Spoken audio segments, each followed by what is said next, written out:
Hello everyone, good morning. एक बार फिर से आप सभी का क्रेजी जी के ट्रिक के डेली करंट अफेयर की सीरीज में स्वागत है। आज के सेशन में हम 16 अप्रैल के सभी करंट अफेयर को यहां पर डिटेल में डिस्कस कर लेते हैं। आराम से पूरे सेशन को एंड तक देखिए, एंड तक बने रहिए और एक एक फैक्ट, एक एक क्वेश्चन को आराम से नोट कीजिएगा। सबसे पहला क्वेश्चन देखेंगे 16 अप्रैल के करंट अफेयर का।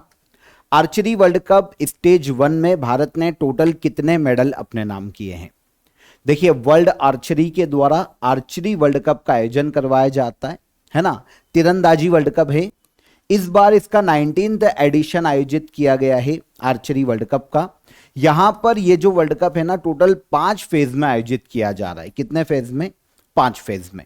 4 फेज आयोजित किए जाएंगे और फिर फाइनली एक फाइनल खेला जाएगा। तो इस तरीके से आर्चरी वर्ल्ड कप का फर्स्ट स्टेज या फर्स्ट फेज आयोजित किया गया है यूएसए में। अब यहां पर इंडिया मेडल टेली में अगर हम देखें कि कितने मेडल जीते, तो इंडिया ने 4 मेडल अपने नाम किए और इंडिया मेडल टेली में भी चौथे स्थान पर ही रहा है। तो कैजुअल डिटेल मैंने आपको यहां पर बताई है, पूरी डिटेल देख लेते हैं। तो यूएसए में हुआ है आर्चरी वर्ल्ड कप 2025 का पहला फेज या फर्स्ट स्टेज। इंडिया ने टोटल 4 मेडल अपने नाम किए। 4 मेडल के साथ इंडिया मेडल टेली में 4th पोजीशन पर ही रहा है। एक हमने गोल्ड जीता, एक हमने सिल्वर जीता और 2 मेडल हमने जीते हैं ब्रॉन्ज। मेडल टेली में फर्स्ट स्टेज में पहले स्थान पर रहा मैक्सिको। टोटल 6 मेडल इसने अपने नाम किए। इसमें से 3 गोल्ड, 2 सिल्वर और 1 ब्रॉन्ज। ठीक है, इंडिया के जो मेडल विनर हैं, 4 मेडल हमारे पास आए। गोल्ड को हम याद कर लेंगे कि गोल्ड किसने जीता। तो कंपाउंड मिक्स्ड टीम इवेंट में गोल्ड जीता है ऋषभ यादव और ज्योति सुरेखा वेनम की जोड़ी ने। तो आपसे क्वेश्चन ऐसा भी पूछा जा सकता है कि इंडिया के ऋषभ यादव या फिर ज्योति सुरेखा वेनम, ये काफी सुर्खियों में रहती है, किस खेल से संबंधित खिलाड़ी है? तो ये आर्चर है। ओके, तीरंदाजी से संबंधित खिलाड़ी है। इसके अलावा एक हो गया सिल्वर, एक और 2 हो गए हमारे पास ब्रॉन्ज। यहां पर पॉज करके देख लेना कि किस किस इवेंट में हमने जीता है। अब यहां पर ऑल ओवर मेडल टेली, तो पहले स्थान पर मैक्सिको हो गया 6 मेडल के साथ। चाइना की बात करें तो ये सेकेंड प्लेस पर है 3 मेडल के साथ। यूएसए 3rd प्लेस पर रहा, जिसने ऑर्गेनाइज भी करवाया है फर्स्ट स्टेज को। इसने 4 मेडल जीते और ये 3rd पोजीशन पर रहा। फिर इंडिया की बात करें तो हमने 4 मेडल जीते, 1 गोल्ड, 1 सिल्वर, 2 ब्रॉन्ज और इंडिया 4 मेडल के साथ मेडल टेली में 4th प्लेस पर रहा है। ओके, आर्चरी वर्ल्ड कप का आयोजन कौन करवाता है? तो वर्ल्ड आर्चरी इसका आयोजन करवाती है हर साल। 2025 में ये 19th एडिशन है। जैसा कि मैंने आपको बताया, टोटल 5 इवेंट है यहां पर, जिसमें से 4 स्टेजेस आयोजित की जाएगी और फिर एक फाइनल खेला जाएगा। 8 अप्रैल से यह शुरू हुआ है और 19 अक्टूबर 2025 तक 5 स्टेजेस इसकी आयोजित करवा ली जाएगी फाइनल को मिलाकर। कहां कहां पर? तो देखिए, स्टेज 1 हो गई यूएसए में, सेकेंड स्टेज होगी मई में चीन के शंघाई में, तीसरी स्टेज आयोजित की जाएगी तुर्की में, 4th स्टेज स्पेन में आयोजित की जाएगी मैड्रिड में और फाइनल खेला जाएगा इसका चाइना के नानजिंग में। ओके, तो ये चाइना में इसका फाइनल खेला जाएगा, याद रखना। अब वर्ल्ड आर्चरी जो कि आयोजन करवाती है आर्चरी वर्ल्ड कप का, वर्ल्ड आर्चरी की बात करें तो ये पूरे वर्ल्ड में आर्चरी खेलों को मैनेज करने वाली, गवर्न करने वाली इंटरनेशनल बॉडी है।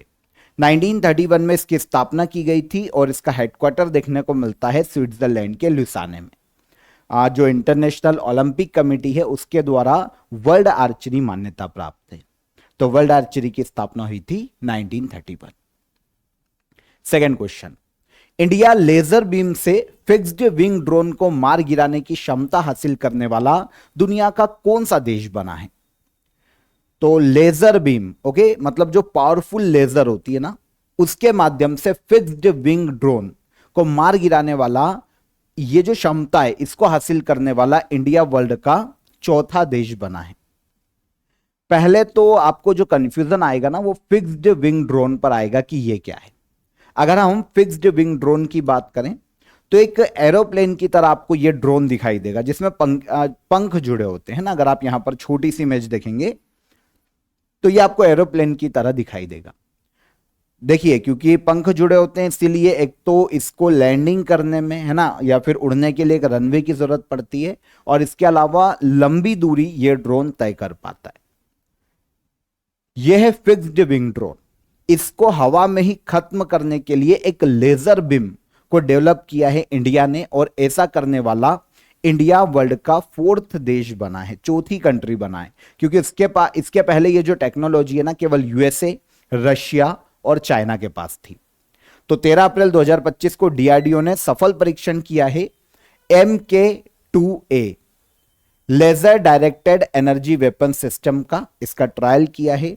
हवा में ही दुश्मन के किसी भी ड्रोन को, स्पेशली जो फिक्स्ड विंग ड्रोन है, इनको खत्म करने में यह बहुत ही इफेक्टिवली काम करता है। तो चौथा देश बना है India. MK2A laser directed energy weapons की बात करें तो सिस्टम हाई पावर लेजर का इस्तेमाल करता है दुश्मन के किसी भी ड्रोन को खत्म करने में। इसके अलावा दुश्मन के जो सर्विलेंस सेंसर हैं, जो उनके एंटीनाज हैं, उनको भी ये डिस्ट्रॉय करने में सक्षम है। तो जो मल्टीपल ड्रोन्स अटैक होते हैं सॉरी, एक साथ काफी सारे ड्रोन्स किसी भी देश ने हम पे छोड़ दिए, तो मल्टीपल ड्रोन्स अटैक को भी ये रोक सकता है, उनको हवा में खत्म कर सकता है। अभी तक इस लेजर बीम की जो क्षमता है वो केवल 5 किलोमीटर तक है ना। आगे अगले फेज में इसको और बढ़ाए जाने की संभावना है। इसे डेवलप करने का श्रेय दिया जाता है डीआरडीओ को। डीआरडीओ की एक लेबोरेटरी है हैदराबाद में, centre for high energy system and science. DRDO की लेबोरेटरी है कहां पर? हैदराबाद में। इसी ने इसे डिजाइन किया है और इसे डेवलप किया है। इसके अलावा देखिए इंडिया दुर्गा, और इसके अलावा एक काली, है ना, इस नाम के भी जो लेजर टेक्नोलॉजी है उनका विकास कर रहा है, ताकि दुश्मनों के लिए और ज्यादा अच्छे लेजर टेक्नोलॉजी को हम डेवलप कर पाए। अभी ये ट्रायल में है, अभी इनका निर्माण किया जा रहा है। इन फ्यूचर जब इनका टेस्ट किया जाएगा तब हम इनकी बात करेंगे। डीआरडीओ के बारे में आप सभी को पता है, क्योंकि इसकी लैब ने विकसित किया है, तो हम डीआरडीओ की कैजुअली बात कर लेते हैं। मिनिस्ट्री ऑफ डिफेंस के अंतर्गत भारत के लिए रक्षा उपकरण का निर्माण करना डीआरडीओ का काम है। 1958 में इसकी स्थापना की गई थी। पूरे इंडिया में 52 लेबोरेटरीज डीआरडीओ की देखने को मिल जाती है, उसी में से एक हैदराबाद में। समीर वी कामत इसके चेयरमैन है, और डीआरडीओ का हेडक्वार्टर नई दिल्ली में देखने को मिलता है। आगे चलेंगे। एसीआई वर्ल्ड रिपोर्ट के अनुसार दुनिया के सबसे व्यस्त हवाई अड्डों में भारत के इंदिरा गांधी इंटरनेशनल एयरपोर्ट को कौन सी रैंक दी गई है? तो एसीआई वर्ल्ड रिपोर्ट के अनुसार जो वर्ल्ड के सबसे व्यस्त हवाई अड्डे, उनकी एक रैंक जारी की गई, और उसमें भारत के दिल्ली के इंदिरा गांधी इंटरनेशनल एयरपोर्ट को 9th रैंक पर रखा गया है। कौन सी रैंक पर? 9th रैंक पर। एसीआई की रिपोर्ट है। एसीआई मतलब एयरपोर्ट काउंसिल इंटरनेशनल के नाम से इसे जाना जाता है। पूरे वर्ल्ड में जो एयरपोर्ट होते हैं ना, उनके गवर्न करने वाली एक बॉडी है। इंटरनेशनल लेवल पर ये काम करती है। एयरपोर्ट्स के लिए रूल्स रेगुलेशन बनाने का इसका काम है। तो एयरपोर्ट काउंसिल इंटरनेशनल ने वर्ल्ड के सबसे व्यस्त हवाई अड्डों की एक लिस्ट निकाली। देखिए, ये जो रिपोर्ट है ना, सितंबर 2024 में आई थी। तब केवल एयर ट्रेवल के डेटा को रिलीज किया गया था, और अब फाइनली इसकी रैंक भी रिलीज की गई है। पहले केवल यह बताया गया था कि किस किस एयरपोर्ट पर कितने पैसेंजर आते हैं, है ना, कितने पैसेंजर आते जाते हैं पूरे साल भर में। लेकिन अब यहां पर इसकी रैंक भी जारी की गई है, और इसमें बताया गया है कि दुनिया के सबसे बिजी हवाई अड्डों में 2 तरह की कैटेगरी इसने बना ली, एयरपोर्ट काउंसिल इंटरनेशनल ने।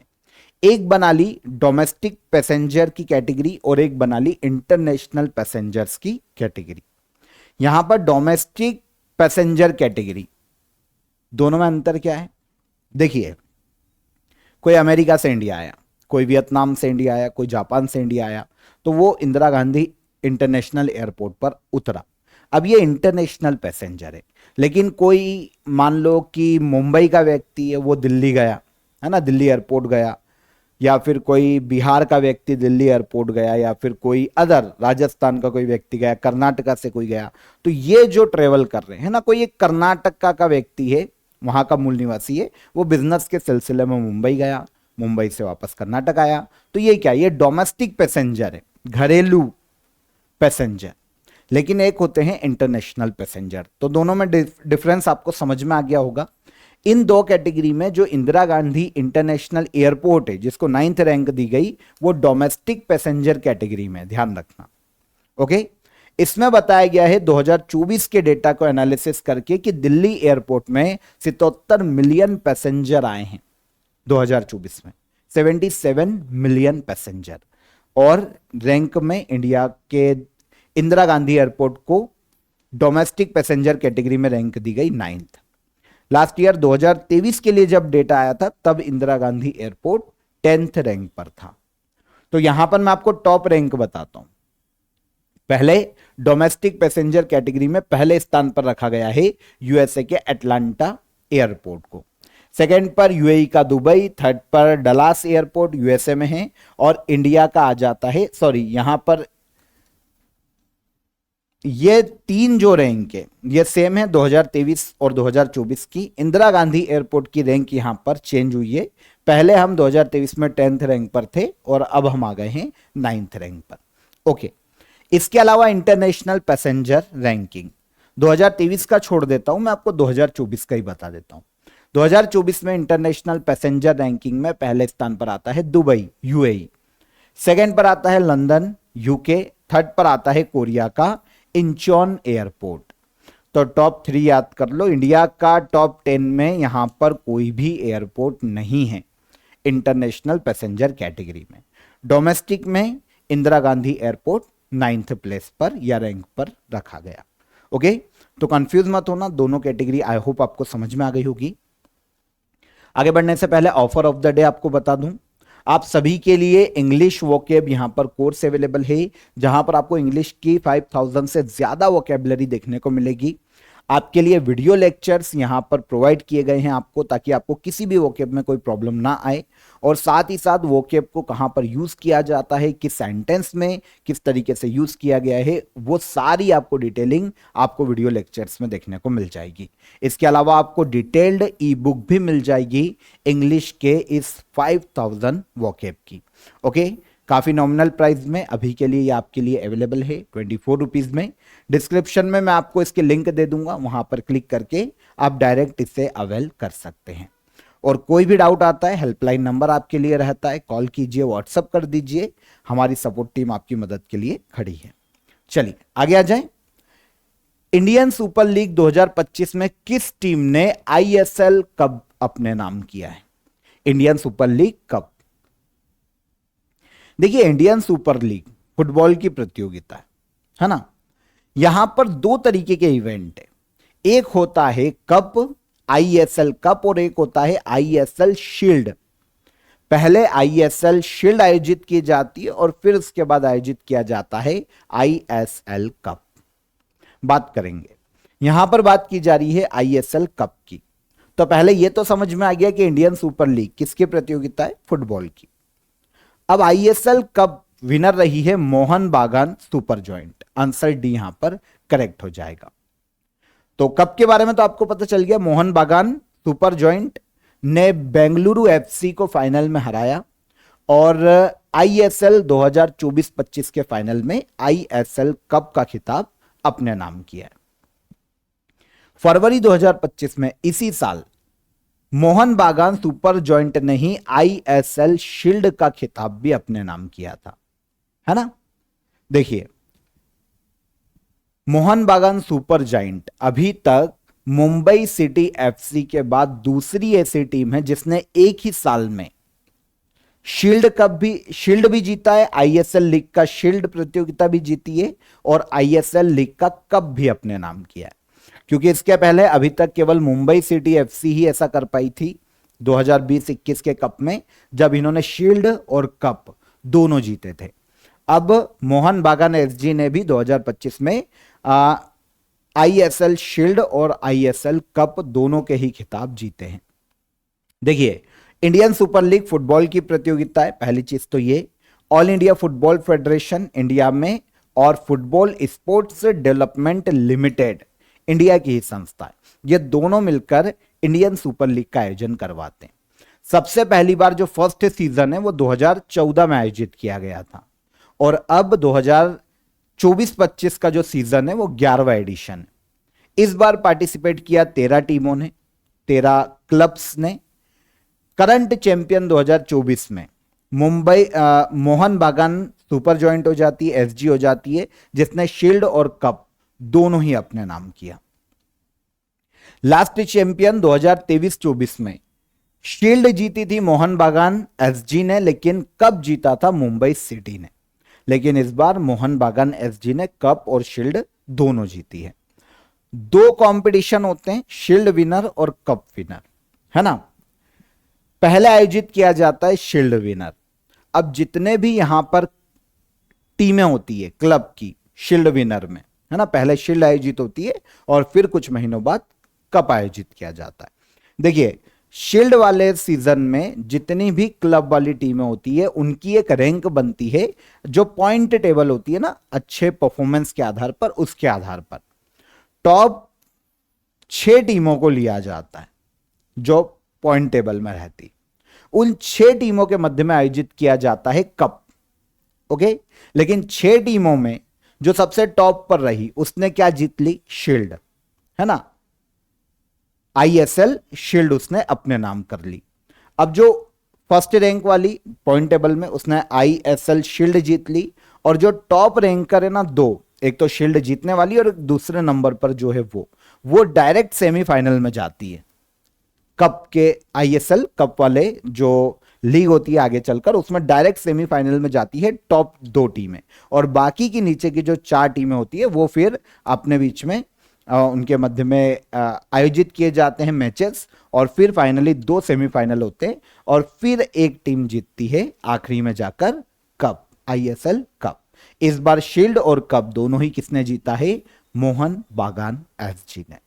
आई होप मैं आपको समझा पाया हूंगा और इजीली आपको ये समझ में आ गया होगा कि दोनों में डिफरेंस क्या है।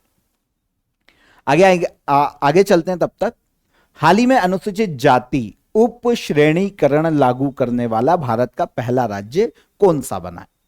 तो अनुसूचित जाति के लिए सब कैटेगराइजेशन, मतलब कैटेगरीज का आयोजन करवाने वाला पहला राज्य कौन बना? क्वेश्चन हमारा ये है, तो ये बन गया है तेलंगाना।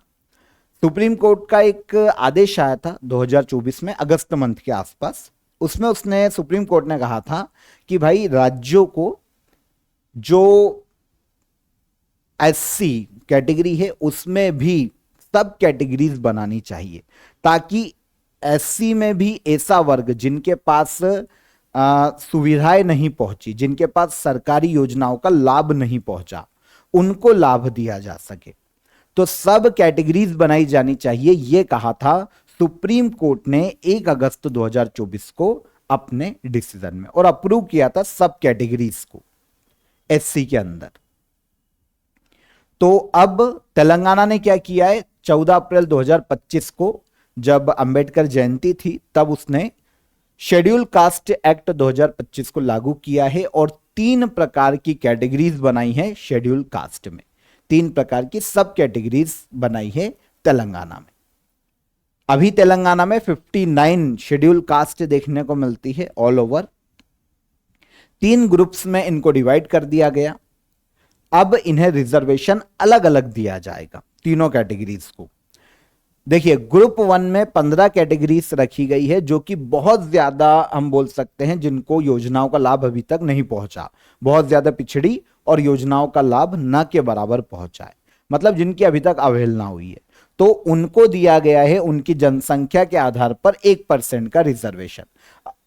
सेकेंड, ग्रुप 2 में 18 एससी वर्ग शामिल किए गए हैं, सब कैटेगरीज शामिल की गई है जिनको आधा अधूरा योजनाओं का लाभ मिला, तो इनके लिए 9% का रिजर्वेशन डिक्लेयर किया गया। और ग्रुप 3 में 26 सब कैटेगरीज शामिल की गई जिनको लगभग बेटर कंडीशन में है और लाभ भी दिया गया है योजनाओं का, तो इनको 5% तक का रिजर्वेशन दिया गया।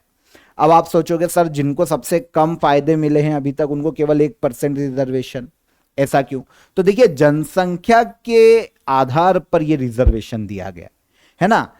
अच्छा, रिजर्वेशन सब कैटेगरीज को डिवाइड करने का आधार क्या है, रिजर्वेशन दिए जाने का आधार क्या है? तो देखिए पॉपुलेशन साइज देखा जाएगा कितना है। अब ऐसा तो है नहीं जिसकी पॉपुलेशन के सब, मान लो 100 लोग हैं, एक कैटेगरी है जिसकी पॉपुलेशन केवल 10 लोगों की है, तो क्या उसको 50% जो रिजर्वेशन है वो दिया जा सकता है क्या? नहीं, उसको कम दिया जाना चाहिए ताकि 90 लोगों के हक में भी रिजर्वेशन आए।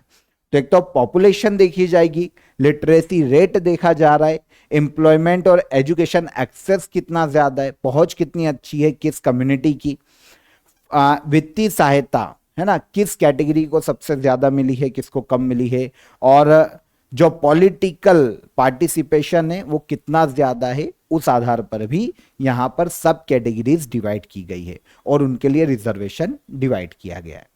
तो याद रखिएगा एससी में उपवर्गीकरण करने वाला पहला राज्य देश का कौन बना? तो ये बना है भारत का तेलंगाना राज्य। आपको पता है भारत में आखिरी जो जनगणना हुई थी वो 2011 में हुई थी।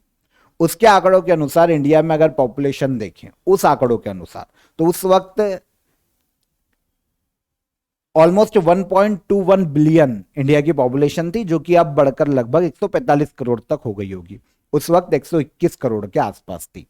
उसमें अगर हम अर्बन पॉपुलेशन देखते हैं, शहरी जनसंख्या देखते हैं, तो ये टोटल पॉपुलेशन का 31.16% था और ग्रामीण जनसंख्या उस वक्त 68.84% थी। अब इसमें एससी एसटी का अगर हम परसेंटेज देखें तो एससी 16.6% थे और एसटी की बात करें तो ये 8.6% थे। ये डेटा एग्जाम में काफी पूछा जाता है, याद रखना है ना। नंबर नहीं पूछे जाते पर परसेंटेज वाइज डेटा पूछा जाता है। माउंट स्पूर एक वॉल्केनो है, कहां पर स्थित है? तो माउंट स्पूर वॉल्केनो की बात करें तो ये अमेरिका के अलास्का में देखने को मिलता है।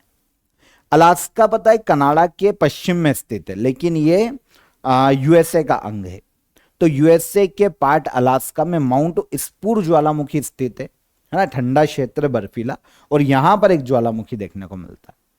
अभी ये सुर्खियों में इसलिए है क्योंकि यहां पर लगातार 50 से ज्यादा अर्थक्वेक रिकॉर्ड किए गए, भूकंप भूकंप आने के कारण यहां पर ज्वालामुखी उद्गार देखने को मिला है, या फिर यूं कहे क्योंकि अंदर ज्वालामुखी उद्गार होने की संभावना थी इसलिए यहां पर अर्थक्वेक रिकॉर्ड किए गए। तो इस कारण माउंट स्पूर ज्वालामुखी अभी सुर्खियों में है, अलास्का यूएसए में देखने को मिलता है। अच्छा, वॉल्केनो क्या होते हैं ये तो आपको पता है। पृथ्वी पर स्थल पर कोई भी दरार या कोई भी छिद्र जिससे गैस, लिक्विड, लावा है ना या सॉलिड मटेरियल जब बाहर निकलते हैं तो इसे कहा जाता है ज्वालामुखी उद्गार। दो तरह के आपको वर्ड देखने को मिलेंगे, एक मैग्मा और एक लावा। स्टूडेंट काफी कंफ्यूज होते हैं।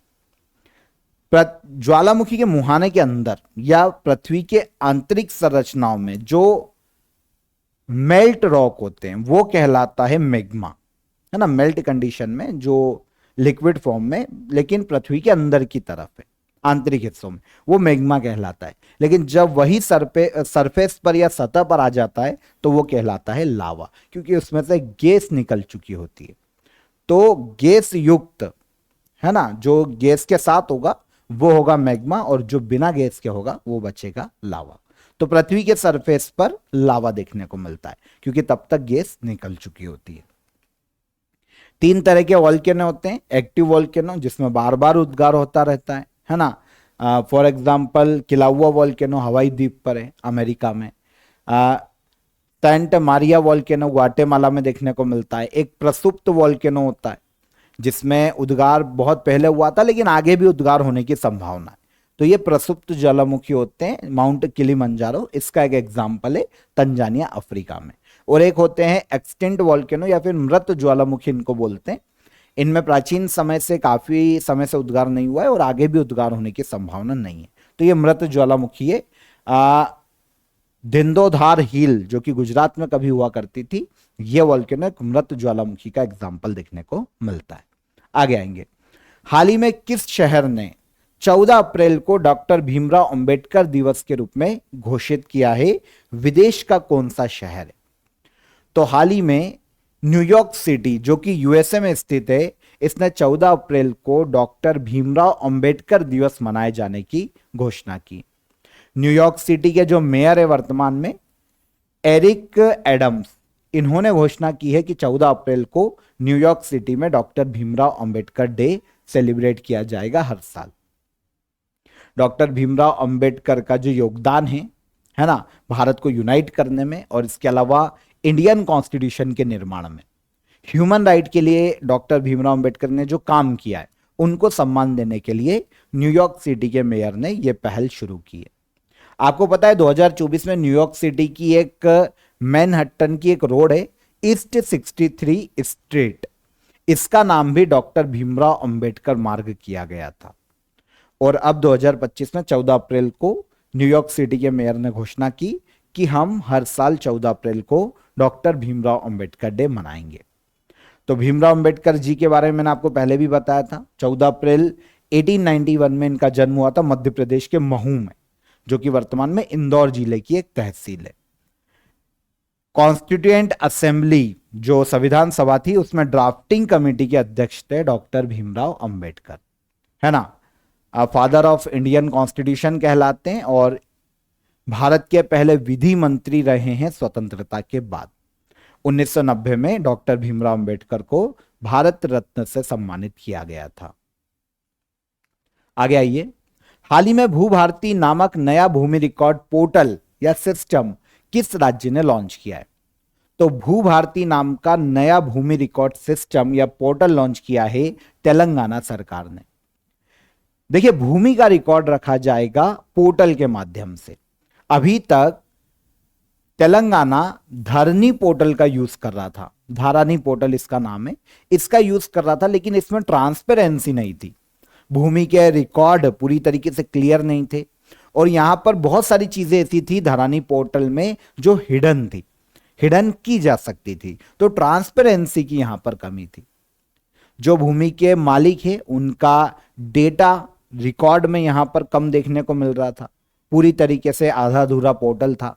तो इसको हटाकर तेलंगाना के सीएम रेवंत रेड्डी ने घोषणा की है कि डिजिटल लैंड रिकॉर्ड सिस्टम के रूप में अब भू भारती सिस्टम को यूज किया जाएगा, जिसको अभी लॉन्च किया है सीएम रेवंत रेड्डी ने तेलंगाना। अधिक ट्रांसपेरेंट होगा, एरर फ्री होगा और इसके अलावा जो लोग हैं ना, उनकी सहायता के लिए बनाया जाएगा। पूरा भूमि का रिकॉर्ड तेलंगाना का प्रॉपर यहां पर सेक्शन वाइज डिवाइड किया जाएगा। भूमि का मालिक कौन है, किससे मालिक ने भूमि पहले खरीदी थी, ये सारा रिकॉर्ड भू भारती पोर्टल पर देखने को मिल जाएगा। तो तेलंगाना ने भू भारती पोर्टल को लॉन्च किया है। एक एक्ट भी है ये, भू भारती एक्ट 2024 के अंतर्गत। इसके अलावा देखिए, अभी ये पायलट प्रोजेक्ट के रूप में कुछ क्षेत्रों में लागू किया गया है। 2 जून को जब तेलंगाना का स्थापना दिवस मनाया जाएगा, उस दिन इसे पूरे राज्य में लॉन्च किया जाएगा। इसके अलावा तेलंगाना सरकार ने घोषणा की है कि भू आधार सिस्टम को भी लॉन्च किया जाएगा। हर भूमि की, जैसे हमारा आधार कार्ड होता है, वैसे तेलंगाना में हर भूमि की एक यूनिक आईडी जनरेट की जाएगी। तेलंगाना का स्टेप है ना, भूधार योजना इसे नाम दिया जाएगा, ताकि ऑनरशिप जो राइट्स हैं उनके परमानेंटली रिकॉर्ड रखे जाएं और भूमि से संबंधित जो भी विवाद होते हैं राज्य में उनको खत्म किया जा सके। तो ये भू आधार सिस्टम में एक यूनिक आईडी मिलेगी सारी भूमि को। तो ये भी तेलंगाना सरकार ने घोषणा की है कि हम भू आधार सिस्टम को लॉन्च करेंगे। इंडिया जस्टिस रिपोर्ट 2025 में पुलिस, न्यायपालिका, जेल व्यवस्था के आधार पर कौन सा राज्य शीर्ष स्थान पर रहा है? इंडिया जस्टिस रिपोर्ट 2025 4 डायमेंशंस के आधार पर यह रिपोर्ट तैयार की जाती है। एक तो पुलिस व्यवस्था किसी राज्य में कितनी अच्छी है, पुलिस कितने जल्दी रिस्पॉन्ड कर रही है क्राइम के समय पे, है ना, मतलब केसेस कितने जल्दी सुलझा रही है, ये तो हो गई पुलिस व्यवस्था।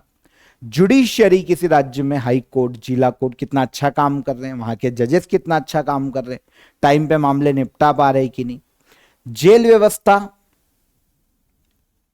जेल व्यवस्था कितनी अच्छी है, कैदियों के ह्यूमन राइट्स कितने अच्छे प्रोटेक्ट किए जा रहे हैं, अंदर प्रताड़ित तो नहीं किया जा रहा है ना।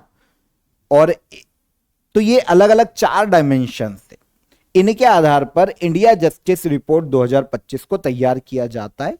इस रिपोर्ट में ऑल ओवर कैटेगरी में पहले स्थान पर रखा गया है बड़े राज्यों में कर्नाटका स्टेट को।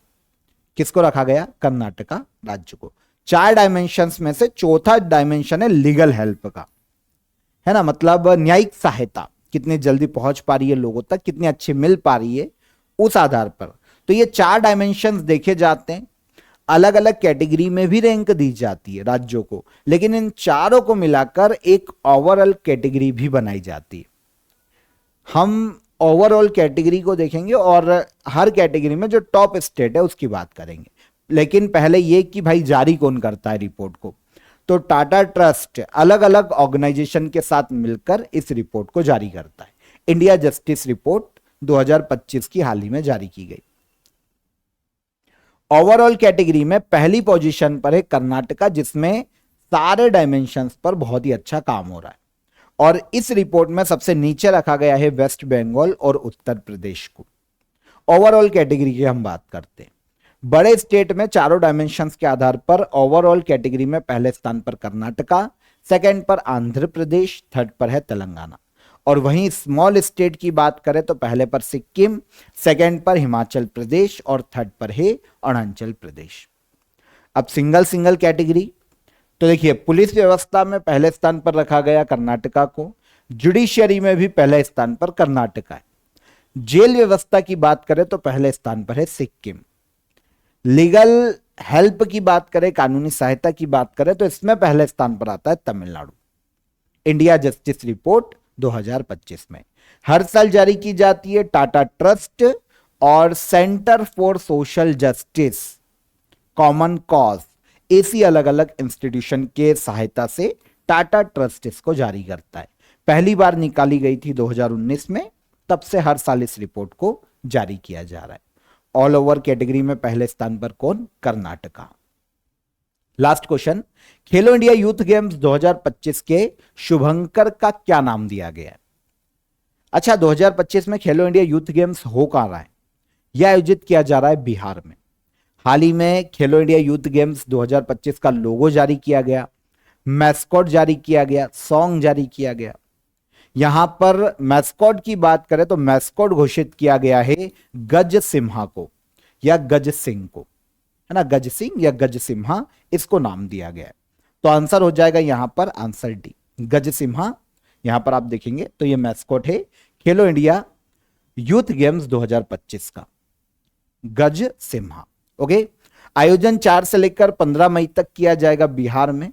शुभंकर पता चल गया आपको, गज सिम्हा या गज सिंह हिंदी में नाम आता है। लोगो भी इंटरेस्टिंग है, एक बिहार राज्य का मैप है। लोगो में ऑरेंज और ग्रीन कलर से इसको बनाया गया है और इसमें महाबोधि ट्री, है ना, ये नालंदा यूनिवर्सिटी बिहार वाली, एक पीपल का वृक्ष, स्पैरो पक्षी और गंगा डॉल्फिन, मधुबनी पेंटिंग, बिहार की छठ पूजा, इन सभी को इसमें शामिल किया गया है लोगों के अंदर। तो लोगों के बारे में भी कुछ भी पूछे तो सबको याद रखना कि कौन कौन है लोगों में। खेलो इंडिया यूथ गेम्स का लोगो और मैस्कॉट, मैस्कॉट हो गया गज सिम्हा। अच्छा, खेलो इंडिया यूथ गेम्स हर साल युवाओं के मध्य में खेल प्रतियोगिताएं हर साल आयोजित की जाती है। 2018 में इसकी शुरुआत की गई थी। खेलो इंडिया गेम्स के तहत अलग अलग कैटेगरी में गेम होते हैं। खेलो इंडिया यूथ गेम्स, खेलो India university games, para games. उसमें सबसे पहले शुरू हुआ था खेलो इंडिया यूथ गेम्स 2018 में, है ना। 2 कैटेगरी में आयोजित किया जाता है, अंडर 17 स्कूल्स के स्टूडेंट के लिए और अंडर 21 कॉलेज स्टूडेंट के लिए। पिछला संस्करण खेलो इंडिया यूथ गेम्स का 2024 में तमिलनाडु में हुआ था। पहले स्थान पर था मेडल टैली में महाराष्ट्र, सेकंड पर तमिलनाडु और थर्ड पर था हरियाणा। खेलो इंडिया यूथ गेम्स पहला है ये 2018 में शुरू हुआ। खेलो इंडिया यूनिवर्सिटी गेम्स 2020 में शुरू किया गया। खेलो इंडिया विंटर गेम्स 2020 में शुरू किया गया और खेलो इंडिया पैरा गेम्स की शुरुआत हुई 2023 में। तो ये सब याद रखिएगा। 16 अप्रैल के सभी करंट अफेयर यहां पर कंप्लीट हो जाते हैं। कुछ अदर इंपॉर्टेंट करंट अफेयर भी हैं जिनको यहां पर हमको देख लेना चाहिए।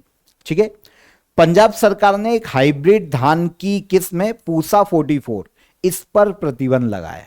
किसने? पंजाब सरकार ने। तो कभी क्वेश्चन आ जाए पूसा 44 किसकी किस्म है जो अभी सुर्खियों में रही, ये हाइब्रिड चावल या धान की एक किस्म है। ओके, क्यों प्रतिबंध क्यों लगाया गया है बिक्री पर? तो देखो, दूसरी जो किस्में हैं चावल की उनसे ज्यादा पानी इनको चाहिए होता है पूसा 44 को, और अगर इसकी भूसी जलाई जाती है ना तो पर्यावरण को भी नुकसान ज्यादा होता है। तो पंजाब सरकार ने इसके बिक्री पर प्रतिबंध लगाया चावल की किस्में। इसके अलावा वर्ल्ड बैंक के द्वारा state of social protection report 2025 जारी की गई। तो इंटरनल डेटा नहीं पूछा जाएगा, सोशल प्रोटेक्शन जैसे सरकार द्वारा चलाई जा रही योजनाएं, स्कीम्स है ना, लोगों को गरीबी, बेरोजगारी, बीमारी या फिर अदर समस्याओं से जो सुरक्षाएं प्रदान करती है, उनके आधार पर state of social protection report 2025 किसने निकाली? वर्ल्ड बैंक ने। तो आपसे केवल यही पूछा जाएगा कि रिपोर्ट कौन जारी करता है? World bank. तीसरा है हमारे पास वर्ल्ड आर्ट डे। हर साल वर्ल्ड आर्ट डे मनाया जाता है 15 अप्रैल को। ठीक है, इंटरनेशनल एसोसिएशन ऑफ आर्ट के द्वारा 2012 में इसकी शुरुआत की गई थी। तब से 15 अप्रैल को हर साल मनाया जा रहा है। 2025 में art for unity and healing world art day की थीम है। तो इसे भी याद रखिएगा। ये तीनों point other important current affair में थे हमारे, यहां पर मैंने आपको क्लियर कर दिए। अब हम चलते हैं लास्ट डे के करंट अफेयर के रिवीजन पर। कुमुदिनी लखिया जिनका हाल ही में निधन हुआ, किस क्षेत्र से संबंधित है? तो ये कथक डांस से संबंधित है। यूनाइटेड नेशन द्वारा पहली बार शिपिंग उद्योग पर कार्बन टैक्स कब से लागू किया जाएगा? 2028 से। पोइला बोईसाख किस समुदाय द्वारा न्यू ईयर के रूप में मनाया गया? बंगाली कम्युनिटी के द्वारा। पट्टेड़ा अंचू जिसे हाल ही में जीआई टैग दिया गया साड़ियों को, कहां की है? कर्नाटका। भारत का पहला गैलियम नाइट्राइड आधारित सेमीकंडक्टर प्लांट किस राज्य में बनाया गया? कर्नाटक में, सॉरी छत्तीसगढ़ में। इसको क्लियर कर लेना, ये छत्तीसगढ़ है। ठीक है, छत्तीसगढ़ के रायपुर में। आगे आ जाए। ब्राइस ओलिगुई गुएमा किस देश के राष्ट्रपति नियुक्त किए गए? तो ये राष्ट्रपति बने हैं गैबोन के। निम्नलिखित में से किस गोल्फ खिलाड़ी ने हाल ही में करियर ग्रैंड स्लैम पूरा किया है? तो यह है रोरी मैकइलरॉय। हाल ही में कौन सा राज्य सीधे परमाणु ऊर्जा परियोजना में भागीदारी करने वाला भारत का पहला राज्य बना है? तो यह बना है महाराष्ट्र। अंतर्राष्ट्रीय युवा सम्मेलन का आयोजन भारत के किस राज्य के 50वें स्थापना दिवस को सम्मानित करने के लिए किया गया? तो यह राज्य है भारत का सिक्किम राज्य। और हाल ही में जम्मू कश्मीर और लद्दाख हाईकोर्ट का चीफ जस्टिस किसे नियुक्त किया गया? तो यह है जस्टिस अरुण पल्ली। ओके, तो ये सारे करंट अफेयर कल के सेक्शन के हैं, रिवाइज हो गए। अब क्वेश्चन ऑफ द डे का आंसर। ऑस्ट्रेलिया में आने वाले ट्रॉपिकल साइक्लोन को विली विलीज के नाम से जाना जाता है। भूपेंद्र हजारिका जो कि एक बहुत ही प्रसिद्ध व्यक्तित्व हैं, ये हैं भारत के असम राज्य के भूपेंद्र हजारिका। पूर्वोत्तर भारत में इनके नाम पर ब्रिज भी है। पद्म विभूषण पुरस्कार 2022 प्राप्त करने वाली प्रभा अत्रे किस घराने से संबंधित है? तो ये किराना घराने से संबंधित है। ये तीनों हो गए कल के सेक्शन के हमारे क्वेश्चन ऑफ द डे के आंसर। अब आज के लिए question of the day. Yamandu Orsi हाल ही में किस देश के प्रेसिडेंट बने हैं? पहला क्वेश्चन। स्टीव स्मिथ ने वनडे इंटरनेशनल क्रिकेट से संन्यास लिया, किस देश के खिलाड़ी हैं? और थलिक्की वंदनम योजना किस राज्य में लॉन्च की गई थी? तीनों क्वेश्चन के आंसर कमेंट में कीजिए। सेशन कैसा लगा ये भी बताइए। पसंद आया हो तो लाइक और शेयर कर दीजिएगा। चैनल पर पहली बार आए हैं तो चैनल को सब्सक्राइब कर लीजिए। कल फिर मुलाकात करेंगे नेक्स्ट डे के करंट अफेयर में। तब तक अपना ख्याल रखिएगा। जय हिंद, जय भारत।